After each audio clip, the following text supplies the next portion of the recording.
Today, we're going to be talking about 5 moves that all D1 wide receivers use and that you can learn. So this first move we're going to be discussing is this 2-step whip route break. So I call this a pivot hook step. This is a whip route here from wide receiver out of Wisconsin, Will Pauling. So anytime that you guys are running a whip route, there are 2 ways that you can run it, right? It's obviously most important on a whip that we are trying to sell a slant, right? A whip route is where you break, you're trying to cross the DB's face, and then you whip back out to the sideline, keeping your hips and your shoulders facing the quarterback, if you don't know what it is, right? So there's 2 ways that you could run a whip route, right? So you could break off of your outside foot. So you snap in this case with your right foot, you pivot with your left foot, and then you hook your right foot around again and drive. So it's a 3-step break. But I think a more advanced way to use this whip route or run this whip route is with a 2-step break. And that's what Paulding does right here. So he gives this move to the outside, breaks in front of this DB, and he snaps on his inside foot. So anytime that you guys are running a whip route, to be able to do it in 2 steps, you want to think of it like you're breaking on the 3rd step. A lot similar like a post corner. When you break to the post, you only take 3 steps.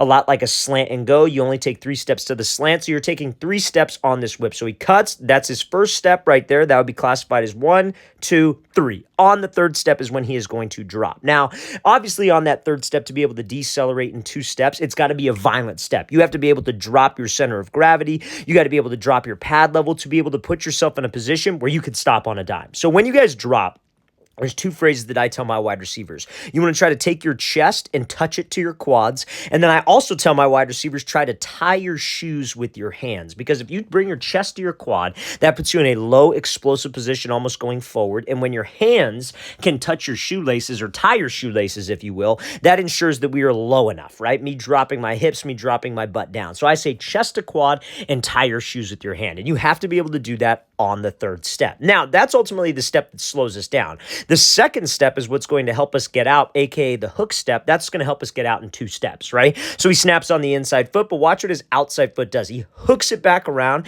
and you almost want to try to think of it like you're trying to turn your right toe, in this case, it could be the left toe if it's the other side, your right toe towards the line of scrimmage. So you snap on the inside foot, hook the right toe towards the quarterback, and then what do we want to do? We want to drive and push off of the middle arch ball of that hook step foot to be able to get me out of this thing. So that is a textbook 2-step whip break. So the first move that we're discussing today is a 2-step whip break off of a whip route. So guys, I'm going to play this again full speed one more time. So remember, we're snapping violently on the inside foot. When you guys get to that chest to quad position, I'm going to play it full speed. When you guys get to that position right there, it needs to be as violent as you can. How quickly can you tie your shoes and how quickly can your chest touch your quad? If you have that mindset, you're going to be able to decelerate while actually selling the slant. So many guys try to do this, but they don't sell the slant first. That's the most important thing on a whip route. You have to make sure that when you cross that DB's face, we are running with speed, we are running with long strides, and my hips and my shoulders are both committed to the slant, like this example. This will not work if you do not commit your hips and shoulders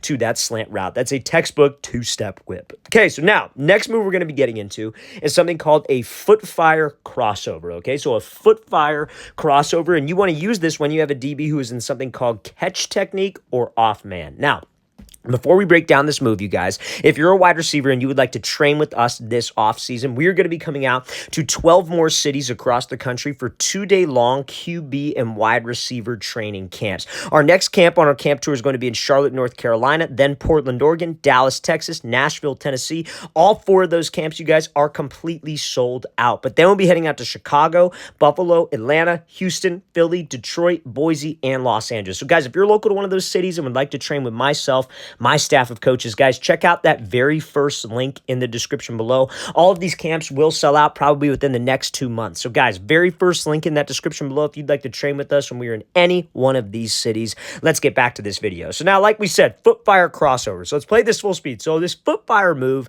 is just kind of another way to mix things up on a DB. Like, especially if you have been going at the same speed over and over again, or maybe you've changed speed, like with like a hesitation move. We're going to talk about a couple of those as this video goes on. But a Footfire Crossover is like, so let's say I got a DB who's off in catch technique, right? Catch technique is where a DB's maybe like 3 to 4 yards off, 5 yards off. And if he's 3 to 5 yards off, right, what do I got to do with those 3 to 5 yards? I got to close the distance. I got to attack him for those 3 to 5 yards. So now when I attack him, right, sometimes if we've been matched up with a DB for, you know, like let's say it's like the 3rd quarter, 4th quarter of a game, he is starting to read my tempo. He's starting to kind of get down the moves that I like to use, the different things that I like to do. So me changing up the speed by slowing down or quickening it it up as a way to keep him guessing. So it's the same principle applies. You close the space, you get to his toes, you give him a fake to the outside, and then you run your inside breaking route. But this foot fire is what leads up to it. So the reason why they call it a foot fire is because it's a bunch of like steps, like your feet are on fire, like chattery steps. You're on the ball of your foot. When you do those foot fire steps, make sure we are not super wide, because if you're super wide, when you try to throw that crossover move, you're not going to be able to step as far. When you have your feet inside of your frame, you're in a more, like, I guess you could say, balanced, explosive position and can step further because you can push off of this inside foot. So this foot fire, again, is where you're just doing a bunch of rapid fire steps in place almost as you're closing the distance, as you're stepping on the guy's toes, and he throws this move. Now, this is a great move to use, you guys, especially in the red zone, like within the 10. Because if we got a DB whose heels are on the goal line, or he's like right on the 1 yard line, what is he not going to do? He's not going to backpedal, right? So when you go at him, he's taught not to backpedal. As if he backpedals when he's in the red zone, we could just turn around, balls there, easy touchdown. He's taught to just hold his ground. So if you do this foot fire and still kind of keep some distance from him, that's a very, very easy way to get separation. So second move that we're going over today, again, foot fire crossover move. Great example here from Will Pauling. So now, next example is going to be a tempo change on the route. So route tempo is essentially like the speed of your routes, right? So I think this is a little bit more on the advanced side of things, right? I think a lot of wide receivers try to do this when they haven't set up their routes with a faster tempo first. So I want you to pay attention to this. So this wide receiver is running a dig route, right? And he has a DB who's in outside leverage, off-man coverage. So when that DB's outside leverage, he's trying to prevent the outside route. Don't give up anything to the outside. Force everything to the inside where he has help, safety help. And the reason why he's doing this in one-on-ones is because this wide receiver's line up on the hash. Whenever wide receivers line up on the hash, what's a DB expecting? An outside breaking route. So if I have an inside breaking route, and that's gonna happen, you want to try to attack this DB's leverage and then break. But if I have the same speed, I'm doing it over and over and over again, he may be able to read that. So this tempo change is a way to accomplish the same thing, but also get a little bit more separation. So watch what he does. So he bursts off the ball, but you see that little change in tempo right there. So how do you do that move? Let me play it again so you guys can see it one more time. Again, he steps, it's with his right foot. That's where the tempo's change step is, but it's like a squat almost. It's almost like you're like lunging. You're not actually lunging, but that's like the best way that at least I think of it. You comes off the ball here, right? Like we said, and you see how it's like a longer step. Like he holds that right foot in the ground for a longer period of time. I think that's another easy way that you guys can add this to your game. A lot of people think that, oh, like obviously like when we're running, right? What are we doing? The second your right foot hits the ground, if I'm trying to run fast, what are we doing? We're snatching the opposite knee up, and then you're trying to strike the ground as quickly as you can. You're trying to alternate that like knee drive, if you will. As soon as your foot hits, drive the other foot up, right? So same idea here, or not same idea, but a little bit different idea with the foot strike. When your right foot makes contact with the ground, don't try to snatch it up so fast. You step with the right foot and just hold it there. Change the tempo, decelerate on that foot, and then reaccelerate to get that DB to bail off, get that guy to think like, oh, it's a deeper route because of this tempo change. So a tempo change is something you guys can add on pretty much all of your routes, I would say, unless it's a timing route, right? So like, let's talk about timing routes. Let's say it's like a bang 8 post, right? Where the quarterback is taking a rhythm 3-step drop or a quick shuffle drop and just throwing it right there. Probably shouldn't use a tempo change. Let's say I'm running a 10-yard speed out where I'm rounding it. Probably shouldn't use a tempo change. But if I'm running a dig, maybe I'm running a curl, where maybe the quarterback is looking to me second, I'm a second read, I would say, that's when you could use this. Maybe probably not on a corner route, but I would say on like a dig, a curl, maybe a comeback, where I'm not exactly, the ball needs to like be there right away. The quarterback has a little bit of time. So again, just hold that plant leg in the ground a little bit longer. Don't snatch it up too fast, and that will help you change tempo on your route. So now, this next example here, and this is from Will Pauling again. So this is a hesitation hop, if you will. Now, this is a very unique way to do this hesitation hop because it's almost like a jump. I don't necessarily recommend this unless you are in this goal line situation. Okay, so let's watch what he does here. So he comes off the ball, hezzy skip, gives him a move outside, and then is able to win on that slant route, right? So he comes off the ball here. This hesitation skip, normally it's like 2 hops. I guess you could say that's like the more like basic version of it. I guess you could say not as advanced version of it. So like a hesitation hop, you see how his left foot is up in his stance. The reason why wide receivers will line up with the opposite foot up is just to throw off the DB's eyes a little bit, and when routes are based off of steps. So if the play concept is like the slot receiver's running a 2-step slant and the outside receiver's running a 3-step slant, you can't run a 2-step slant with your inside foot up. If you have your outside foot up, though, you step with your right foot, bam, cut off the left foot, that's a 2-step slant. So it's all based on timing, I guess you could say, right? So that's why he's lined up like this. But what normally a hesitation hop is he would step with his right foot, and you see how he does this little skip.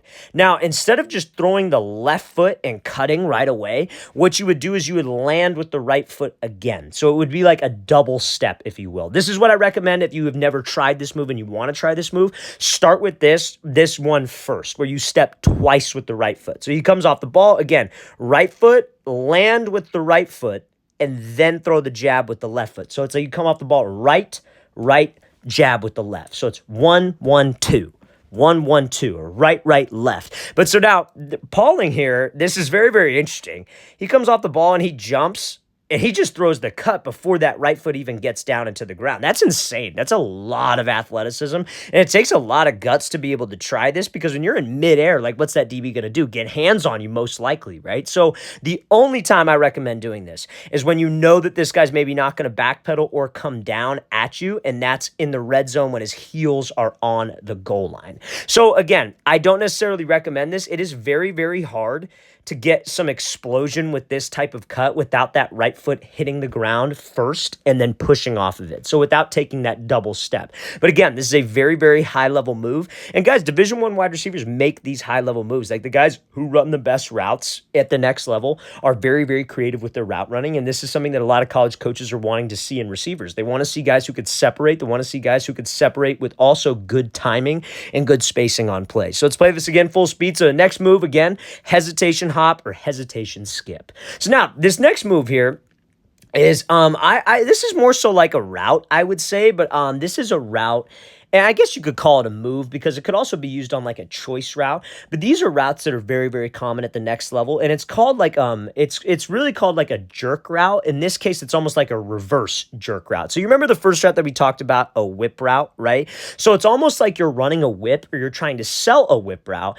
And then you give one jab and cut back to the inside, if that makes sense. So you break to the slant, you put the brakes on like on the inside foot, then you throw a jab to the outside, hoping that the DB bites, and then you run back to the inside. So now the opposite of a whip route, where you break to the out route and then come back to the inside, is called a return route. So a return route is something where you break, like you act like you're running a 5-yard out, you put the brakes on, whip back inside. Now this is like the opposite of a jerk route, right? So he's going to be here, break to the out route, put the brakes on, throw one jab back to the outside, then cut back to the out route. But again, these routes, they will be asked of you guys, especially in an air raid system, especially in a spread system. They're going to ask you to run this type of route. So the sooner you can learn this route, the better. So he comes off the ball, breaks to the whip route, jab, and then cuts back to the outside, or breaks back to that return route, I should say. So he breaks here, and now watch what foot he breaks on. It's probably going to be on his third step, right? Remember, it's just like a whip route. It's just the opposite way. So remember, you break on your third step so you could get that inside foot cut like we talked about on the very first example in this video.